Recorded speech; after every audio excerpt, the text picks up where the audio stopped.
Pop Culture Cafes Radio presents Classic Westerns.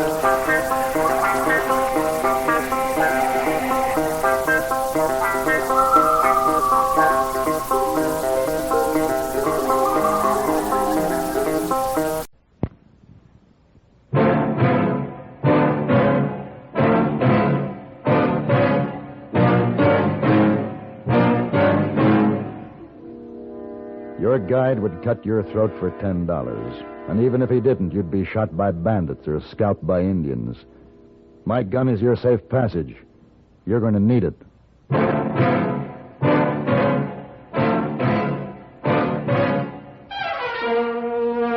Have Gun, Will Travel. Starring Mr. John Daner as Paladin.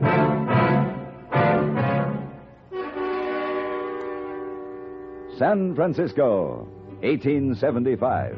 The Carlton Hotel, headquarters of the man called Paladin. You know, hey, boy, I'm bored this afternoon. Too much of the same thing. Oh, you saw Mr. Paladin. If only something different would happen. I say, Porter. Oh, something different, Mr. Paladin. Which is the way to Fleetown, Montana? Fleetown? Yes. Perhaps I might help. My name is Paladin. Why, thank you, sir. I'm James Brunswick. Hey, boy, bring Mr. Brunswick some brandy. No, you're very kind, but I can't tarry. You see, my father, the 8th Earl of Aylesbury, invested money in this ranch in Montana, and now that my brother's dead, his share was left to me. And you're going there to take possession? Precisely, yes. My interest is half. The rest is owned by a fifth cousin, a Miss Felicia Carson. Yet I must make arrangements to get there quickly. A lone woman attempting to run a large ranch. Well, you understand. Yes, of course. I imagine she'll be pleased to have a man's help. Oh, quite. Yes. Well, I'll hop a train, and I'll just pop in on her in a day or two. 3 weeks will be closer to the truth. Oh? The train will drop you about 200 miles from Fleetown. From there on, it's horseback over the mountains. Oh. Well, then in that case, I might do a bit of hunting. I shall hire a guide. And he'll cut your throat for your money. Good gracious. No, you couldn't do it alone. You get lost, shot by bandits, or scalped. Well, it's rather awkward. What's the solution? This. Have gun will travel. Oh, I say. I mean, the gun, is it necessary? Not always. But sometimes it's mighty useful.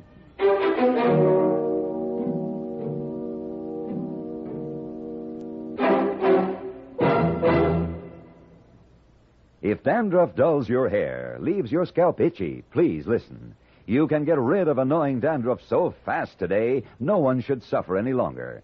With Fitch Dandruff Remover Shampoo, unsightly dandruff's gone in 3 minutes. It's the quickest, easiest of all leading shampoos.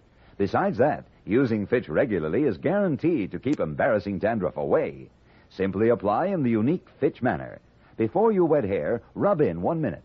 This way, Fitch shampoo penetrates right down to the scalp. Next, add water. Lather 1 minute to wash every trace of dandruff out of your hair. Then rinse 1 minute. All that loosened dandruff goes down the drain. In 3 minutes with Fitch, 1 rubbing, 1 lathering, 1 rinsing, dandruff's gone. And while removing dandruff, Fitch can also brighten hair up to 35%. To get rid of dandruff problems forever, brighten hair too, use Fitch regularly. Get Fitch Dandruff Remover Shampoo today, only 59 cents.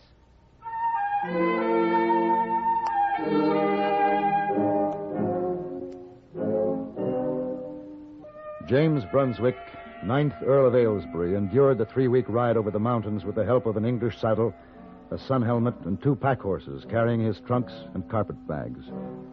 He marveled at the size, the coldness, the expanse, and the beauty of the land. There were some Indians lounging around the general store when we rode into Fleetown. They stared at him fascinated. He stared back, fascinated. We dismounted and walked up the steps. This is Fleetown, mister. You looking for someone special? Yes. Miss Felicia Carson. Perhaps you can direct us to the King's Arms Ranch, sir? I'll be danged. Miss Carson? What is it, Wardy? Ma'am, I think your cousin from England just got here. What?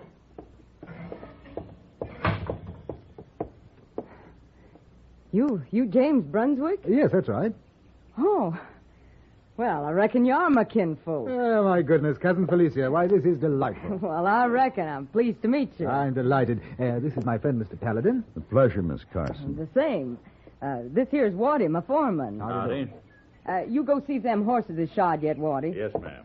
Who is Crazy Clothes? I beg your pardon. Crazy Clothes. Harry, you go on about your business. Quit standing around and staring. And take your braves with you. Go on now. Go on. Crazy Clothes. I say, Cousin Felicia, those are savages. No, them's Harry Blackfoot, Little Horse, and a few of the boys from across the road is all. James was disappointed that we didn't see any Indians on the trail. Well, good thing, too. The only braves you'd run into up there'd be a war party taking scalps. Oh, Harry and them a lot more peaceable. They ain't smeared war paint in years. War paint? Taking scalps? By Jove, it's all true, then, just as I've read. Makes good reading, but it's nothing you'd care to see. No, I expect not. Well. So this is your cousin all the way from England, huh? Now, look, NG, let's not have Now, any... wait a more minute. You the one who shot that poor little bear cub on that pack horse? I shot him, sir, but he's scarcely a cub. Listen to him, boy. Why, mister, you just ain't acquainted with Montana breed of bear. Full grown, they're as big as this house. Really? Well, I never heard of any animal that large. I've only been in on the kill of one full-size Montana bear myself. I was with the Army. Took a 10-pound shot to bring him down. How extraordinary. And you know what we found when we peeled the hide off him? No, what? Why, bear skin, you blame fool.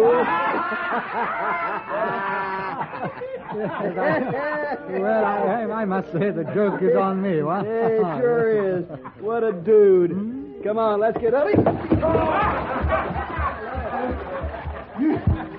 You tripped me. How's the water in the horse trough? I guess it's a horse on you, Andy. You think that's funny, do you? You must admit a man swimming in a horse trough looks pretty foolish. Not as foolish as you will with your jaw busted. Seems like NG finally bit on one himself, and he don't like the sour taste. You're kind of handy with your practical jokes, mister. Next time, it might be better to let a man become acquainted with the local customs before you try to make a fool of him.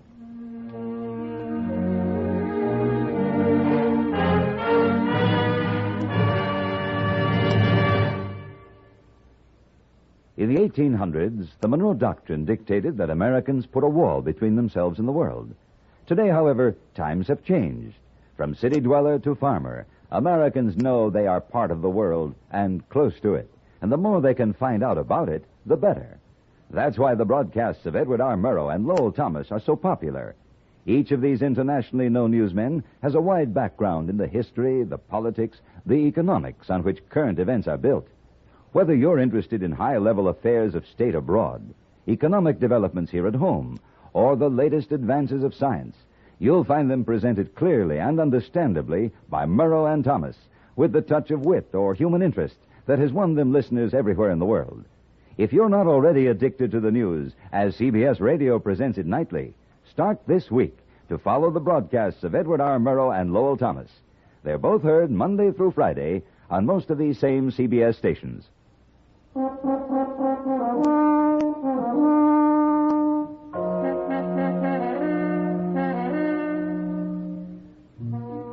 James Brunswick, 9th Earl of Aylesbury, changed to knickers once we got to the ranch. After tea and a pipe, he picked up his riding crop and announced it was time to look things over. Felicia Carson reckoned it was time. I tagged along. We made a circuit of the main ranch buildings and ended up sometime around dusk back at the corrals. Well, that's the works, Jamie. These buildings, 6,000 head of cattle and 12,000 acres of land. It's immense, absolutely immense. And you've been looking after all this alone. You know, you're an amazing woman, Felicia. Had to be done. Well, now that I'm here, I intend to take this burden off your shoulders. You just sit back and be the lady of the manor, huh? Well, thanks, Jamie, but for a while you just sort of take it easy and don't strain yourself none. I'm going up to the house. Supper's in a half an hour. What? Well, I'm afraid that she doesn't take me very seriously, Paladin. That'll change. Right now, you're sort of unusual to her. To everyone. You know, I've been thinking about NG and his little joke this morning.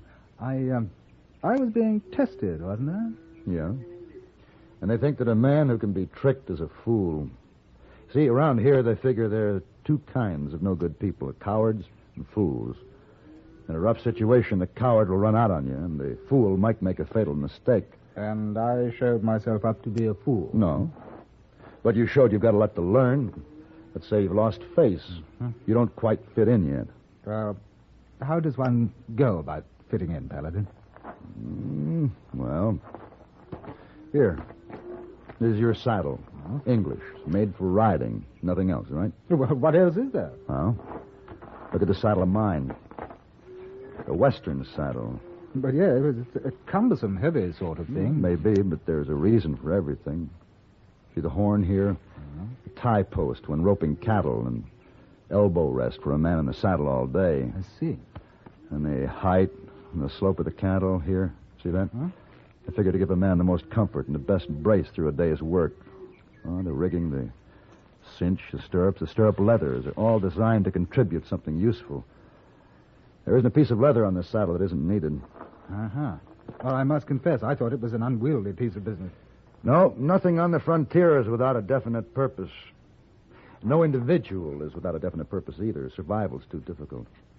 Everything and everyone must contribute something, and you'll just have to find the thing that you have to contribute. I say, Paladin, look. Yeah, but they're attacking us. They shouldn't be hostile here. They're showing themselves too openly. Oh, no. You see, they're firing in the air. Hey, you put down that rifle. Well, why did you knock the rifle? Shut up, you hit him. Come on. Well, it looks like... Well, that's the one, Harry Blackfoot. All right, now, hold still, Harry. Let me see. Why, crazy Now, you clothes. just take it easy now. Of all the fool tricks, screaming like a bunch of medicine show squaws. It serves you right, Harry. Can I help? And G say it was a joke. Everybody have fun. And G say... High in the chest. It's a bad one. You do this, Englishman? I'm sorry. I didn't know it was a joke. Take him to the house. No, we take care of our chief. I can't tell you how sorry I am. Why couldn't you wait and find out what it was about before you... Oh, never mind. We'll go into town in the morning. Maybe they'll listen to reason. We ain't had no Indian trouble here in years until you come along, you dang fool. She put that kind of strong. What was that you said about a fool? A fool that makes fatal mistakes?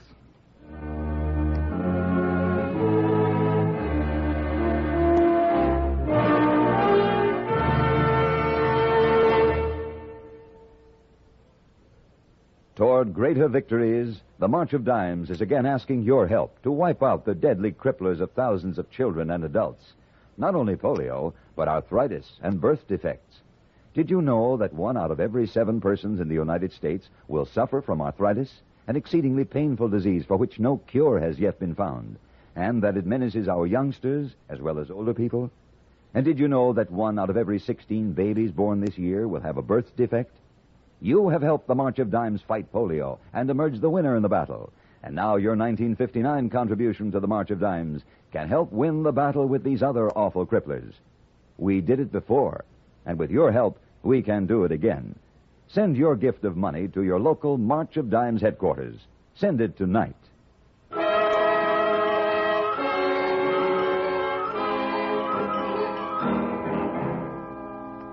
There was tension in Fleetown after Harry Blackfoot was shot. No one knew what the Indians might do about it. They had him holed up in an old barn, feeding him whiskey and working on his wounds. At least that was the news we got. When are you figuring to leave, Paladin? Tomorrow. Take him back with you for his own good. How long do you think he'd last out here before somebody blows his head off? You could learn if you'd help him. I'm running a ranch, not a school. No, it isn't as if I don't like Jamie. Well, then don't send him away. This ranch would give him a purpose in life. You need him. To shoot Indians? Would it be better if he had run away and hid? Well, he should have used his head before he used that rifle. He reacted the way any man would. He was attacked, picked up the rifle and defended himself. Good morning. I'm sorry to have kept you waiting. Morning. Now, when we get to town, Jamie, you let me do the talking. The Indians are probably cooled down by now. If Harry Blackfoot is all right. NG started this, and it's up to him to stop it. Now, James, I just want you to show up and stand there like you got nothing to be ashamed of. Yes, of course. Oh, I'm sorry. Paladin, I'd appreciate it if you would stay here until we clear up this matter, and then I'd like to return to San Francisco with you. If that's what you want. Well, I believe it would be best for everyone.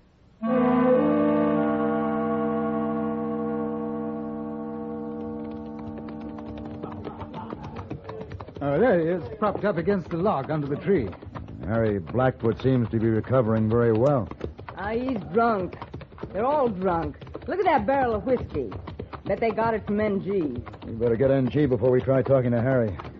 Now, you can't stay out here alone, James. Come with us. Well, I'd like to apologize to that fellow. Oh, not right now.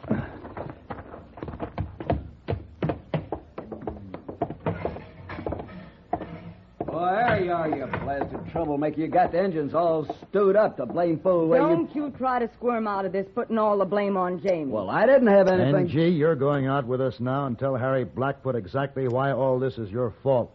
My fault. I don't have to explain that to you, NG. Them Indians is in no mood to listen to reason now. They'd kill me. If you don't go out there, I'll kill you. Send out Crazy Clothes. Where's my rifle? You kill any one of them, and word will spread to every Indian in the section. And every one of them will be wearing pink in 24 hours. You get out there and tell them to stop it. I can't stop them. They want the Englishman. He's right. Where do you think you're going? Out there, there's little choice, is there? You can't go out there, Jamie. Well, I can't endanger your life or be the cause of an uprising. Stop him. If he can get across the street, maybe he can get to Harry. Paladin, why didn't you stop him? Sometimes a man has things to prove to himself. It's a rundown. They're going to swipe him down and trample him. Oh, no. He's getting up. Here comes another one. No man can take that kind of punishment. Oh, no. He's getting up again. He's trying to get to Harry Blackfoot. I'm going out there. Wait here. They'll kill you too, Paladin, if you interfere.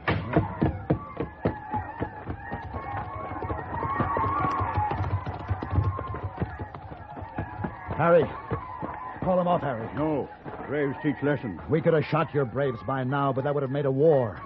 He's had his lesson. He's been hurt enough. Crazy Clothes on his feet. Listen to me, Harry. Only a few may wear clothes like that. It is a proud uniform from a far-off land. Only brave and honorable men wear that uniform. The clothes are the sign of a great and wise leader, a man of strength, a man like yourself. You see how he behaves? Enough!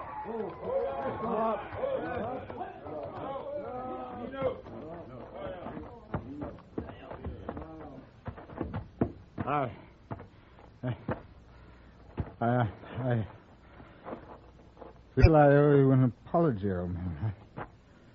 I'm really dreadfully sorry, you know. Inexcusable. You're right. He brave man.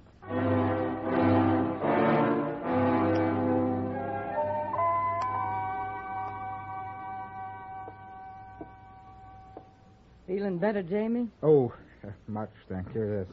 Fortunate the store carried my size in stock.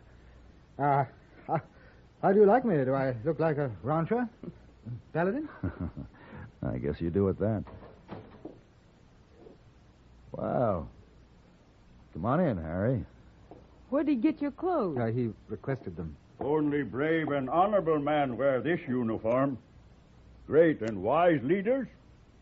That's right, Harry. Me and that one, Englishman. No one else? No one else. Good.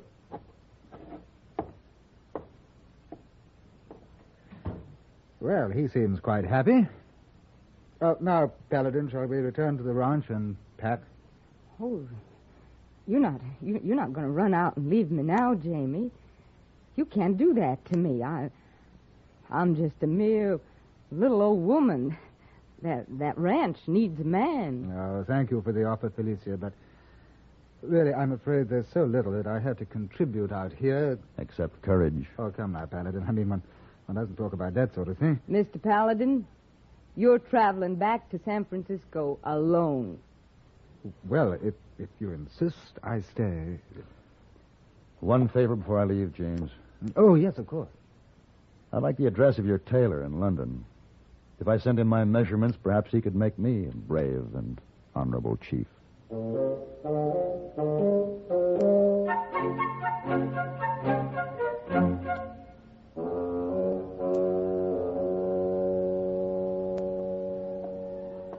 Oh, you buck, Mr. Paladin. But where is man from the bowler hat? He's ranching in Montana. Oh, him? Montana? Oh, he changed clothes. Well, Excuse me, please. Can either of you tell me the way to Henrysville, Oregon? Oh, sure. Best is to go to a street at the end of town there. You Oregon and Henrysville are a long ways off. Oh. And difficult to get to. Oh, but you see, I really must get to Henrysville. A cousin of mine, a rancher, died. And it's my duty to take over the management of the ranch. Oh, boy. And you've just arrived from England and you're in a hurry.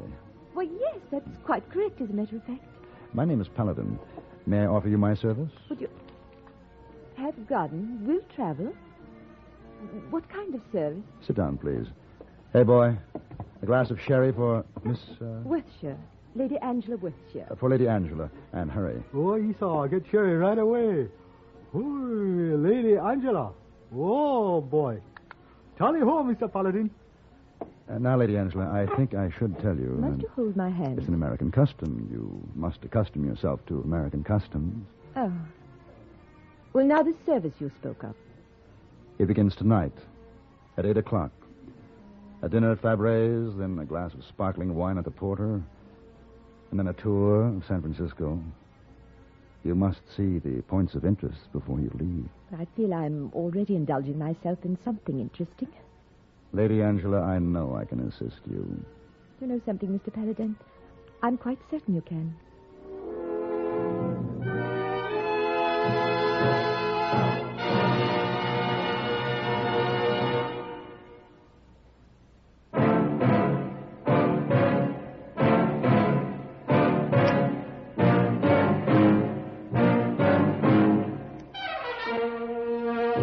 Have gun. Will travel.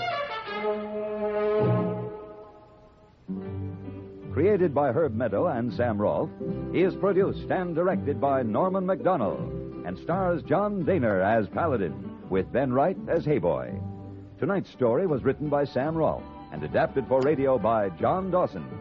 Featured in the cast were Virginia Christine, Ralph Moody, Gene Bates, Barney Phillips, James Nusser, and Harry Bartell. Hugh Douglas speaking. Have Gun Will Travel salutes station KRMG, Tulsa, Oklahoma, which became CBS Radio's newest affiliate on Monday, January 5th. KRMG covers 93 counties and reaches about 1 million families in the Southwest and operates on 50,000 watts daytime and 25,000 nighttime. Join us again next week for Have Gun Will Travel.